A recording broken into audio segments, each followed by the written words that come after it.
जब जिंदगी बहुत संघर्ष में चल रही हो, बहुत दुख का जीवन चल रहा हो, बहुत कष्ट का जीवन चल रहा हो, बहुत कष्टमय जीवन चल रहा हो, तब शमी के 5 पत्ते, शमी के 5 पत्ते एक दुर्वा के साथ एक अक्षत चावल का एक दाना, वो भी हल्दी में भिंगोया हुआ हो या केसर में भिंगोया हुआ हो,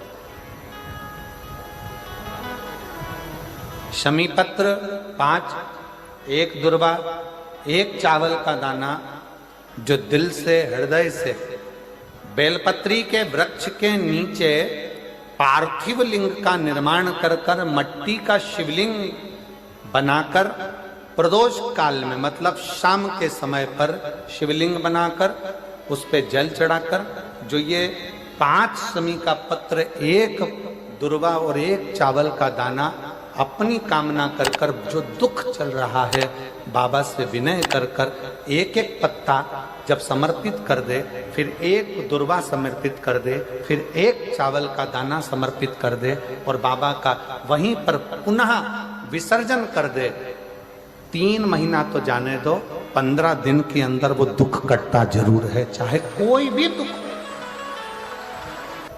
किसी भी तरह का दुख क्यों न। एक बेलपत्र के वृक्ष की परिक्रमा करने वाले को हजारों अश्वमेध यज्ञ का फल प्राप्त हो जाता है, हजारों अश्वमेध यज्ञ का फल प्राप्त हो जाता है। उसी तरह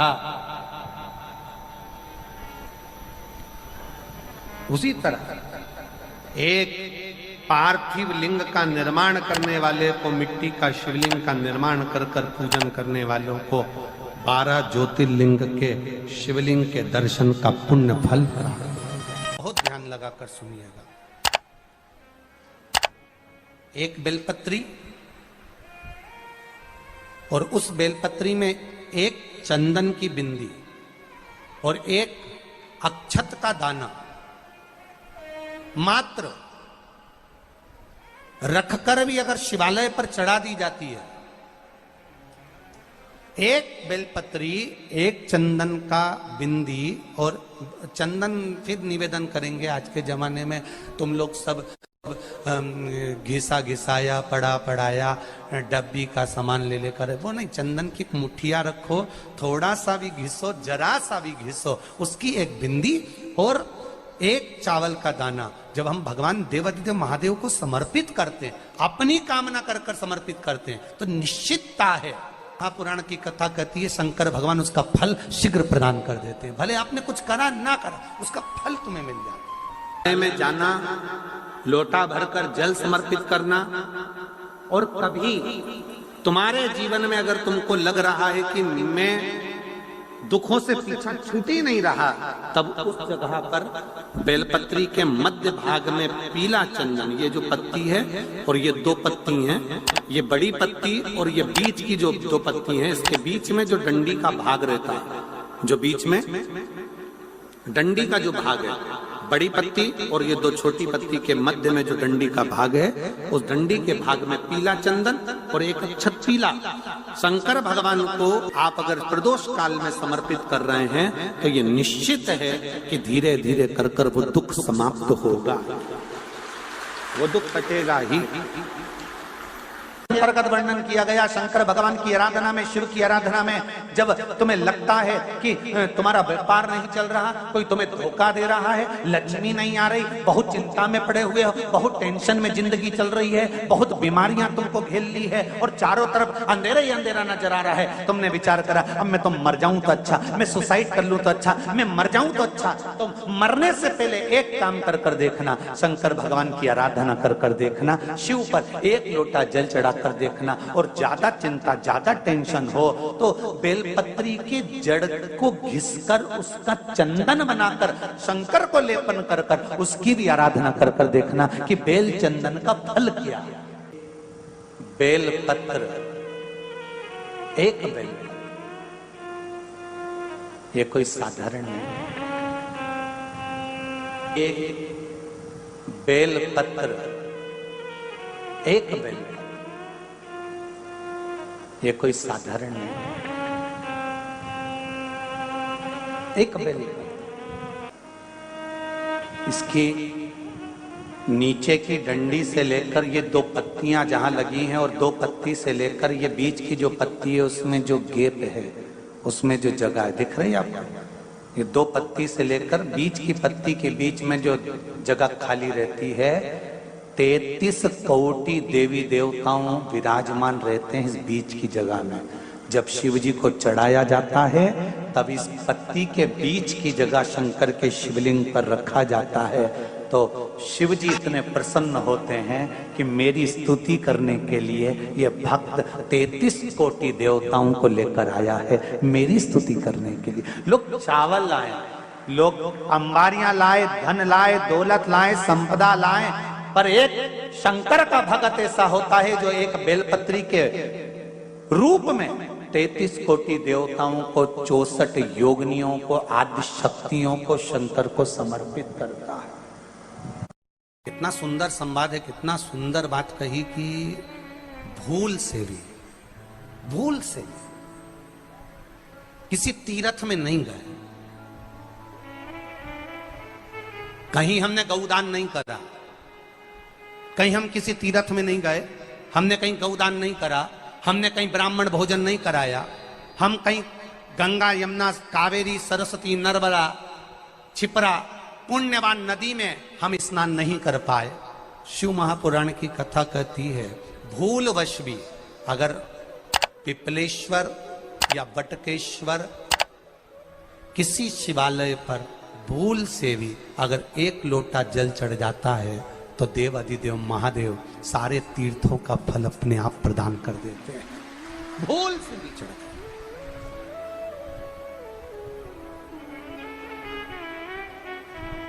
एकांतेश्वर महादेव किसी तीर्थ में नहीं गए, कहीं हमने गौदान नहीं करा, कहीं हम किसी तीर्थ में नहीं गए, हमने कहीं गौदान नहीं करा, हमने कहीं ब्राह्मण भोजन नहीं कराया, हम कहीं गंगा यमुना कावेरी सरस्वती नर्मदा छिपरा पुण्यवान नदी में हम स्नान नहीं कर पाए। शिव महापुराण की कथा कहती है भूलवश भी अगर पिपलेश्वर या बटकेश्वर किसी शिवालय पर भूल से भी अगर एक लोटा जल चढ़ जाता है तो देव अधिदेव महादेव सारे तीर्थों का फल अपने आप प्रदान कर देते हैं। भूल से भी चढ़,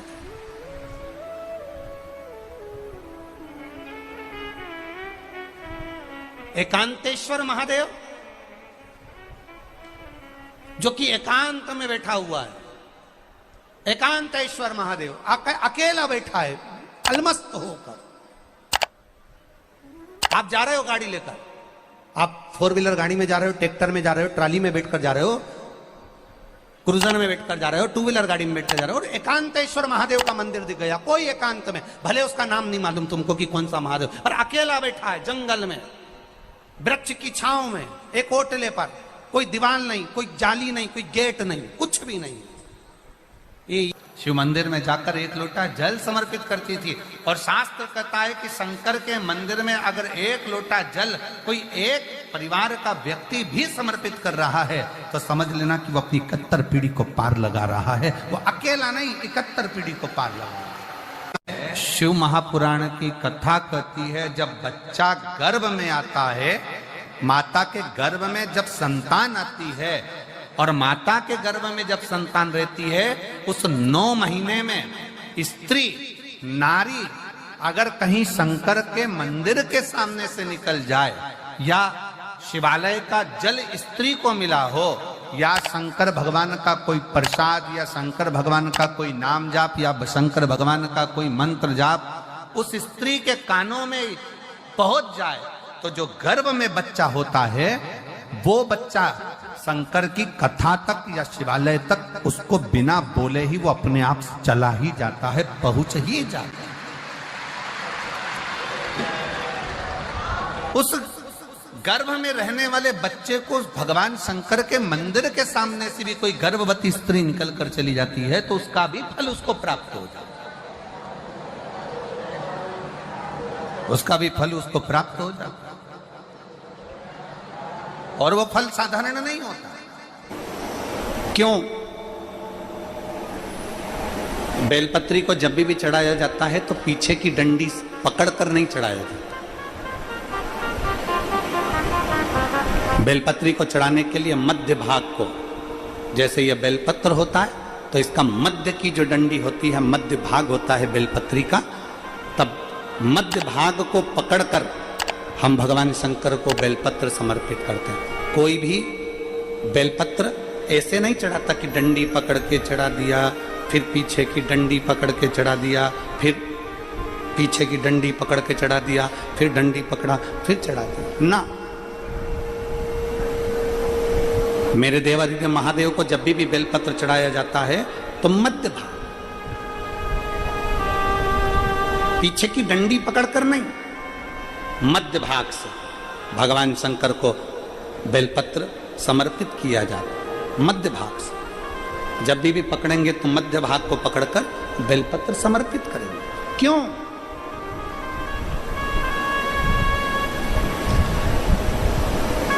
क्योंकि हमने भगवान शिव को मध्य भाग पकड़कर इसलिए समर्पित करा कि ये केवल बेलपत्र का मध्य भाग नहीं है मेरे शंभू, मेरे हृदय के मध्य भाग को मैं आपके चरणों में समर्पित कर रही हूं। मेरा दिल, मेरा हृदय, मेरा चित्त मैं आपको दे रही हूं। मध्य भाग एक विश्वास के साथ दे रही हूं। इतनी सुंदर बात नंदी ने कही है। नंदी ने ये बात जो कही वो वास्तव में बड़ी सुंदर है कि मान लो यदि कोई कार्य तुम्हारा हो नहीं रहा और पूरी दुनिया में तुमने कर कर देख लिया, बहुत प्रयास कर कर देख लिया, तो भी वो कार्य अगर तुम्हारा नहीं होता, तो फिर एक काम करो कि शिव की स्तुति करो, शंकर की स्तुति, शंकर का गुणगान, शंकर की भक्ति, शंकर का स्मरण।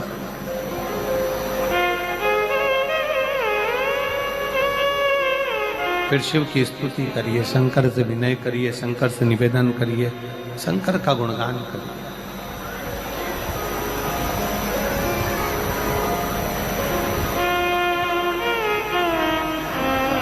पर भगवान की भक्ति होती कब? जितने आस्था चैनल पर कथा सुन रहे हैं, जितने फेसबुक यूट्यूब पर कथा सुन रहे हैं, जितने पंडाल में बैठकर शिव भक्त कथा को रसपान कर रहे हैं, उनसे निवेदन करूंगा कि शंकर की भक्ति होती कब है, शंकर का स्मरण कब होता है, शंकर की भक्ति कब होती है, शंकर की कथा सुनने में मन कब लग सकता है? जब अपने भीतर की अभिमत्ता, अपने भीतर का अहम, अपने भीतर का अहंकार, अपने भीतर की आसक्ति, अपने भीतर का काम, अपने भीतर की तृष्णा जब दूर हो जाए तो समझो कि आप शिव में मन लगा बैठे।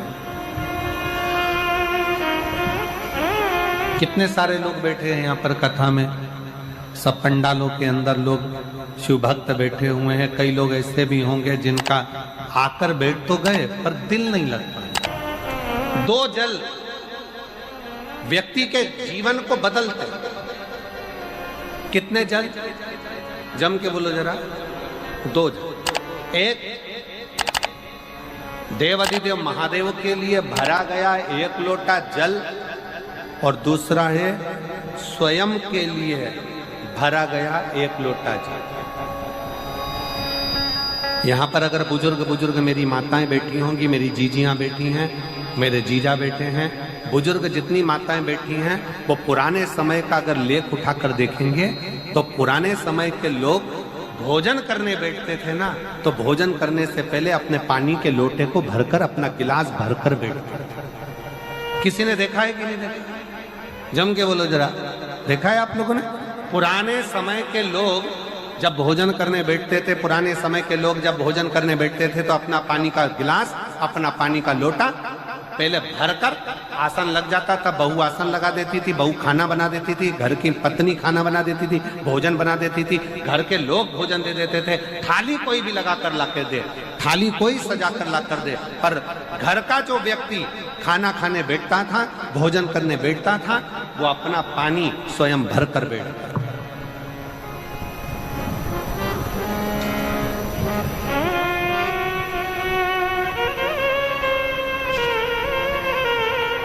अब आज के जमाने में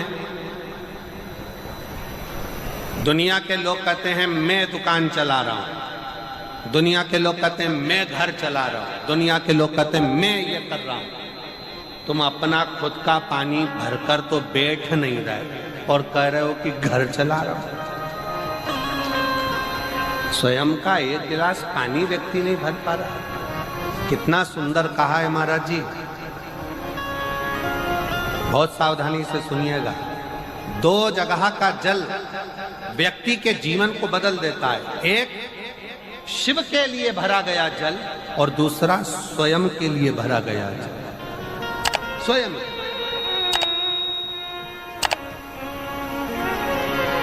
शंकर के मंदिर में जा रहे हो, एक लोटा जल अपने घर से भरकर लेकर चले जाओ और अपने घर में जब तुम भोजन करने बैठ रहे हो, जब तुम रोटी खाने बैठ रहे हो, भोजन करने बैठ रहे हो, भोजन ग्रहण करने बैठ रहे हो, जब तुम भोजन को ग्रहण करने के लिए बैठ रहे हो, तब अपने घर में जब तुम भोजन ग्रहण करने बैठ रहे हो तो एक लोटा जल या एक गिलास पानी भरकर बैठो।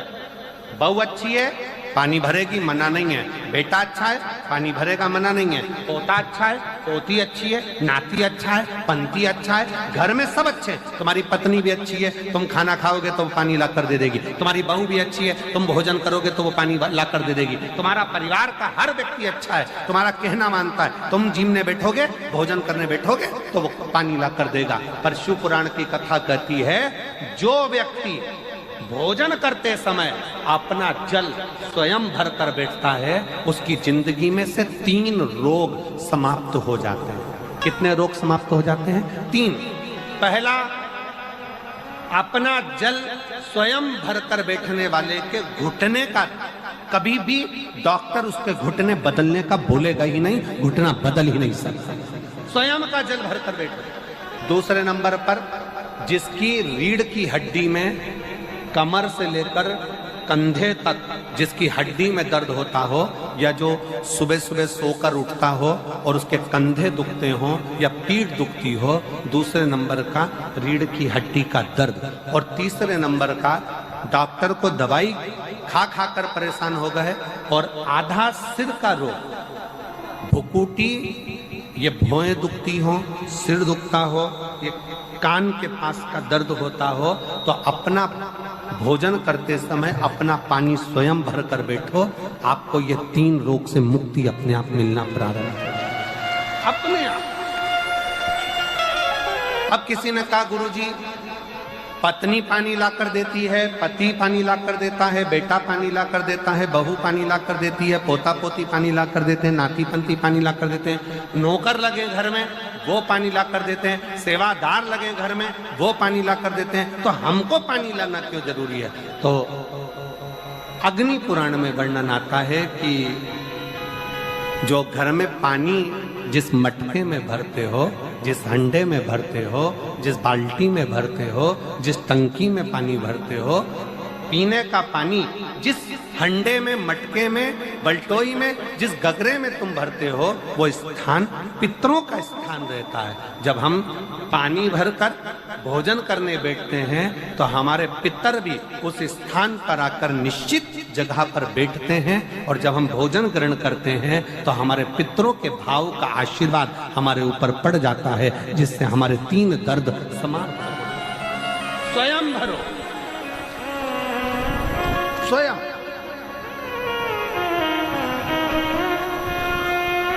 अब आज का जमाना इतना विचित्र है कि नौकर चाकर, परिवार, घर इतना बड़ा हो गया।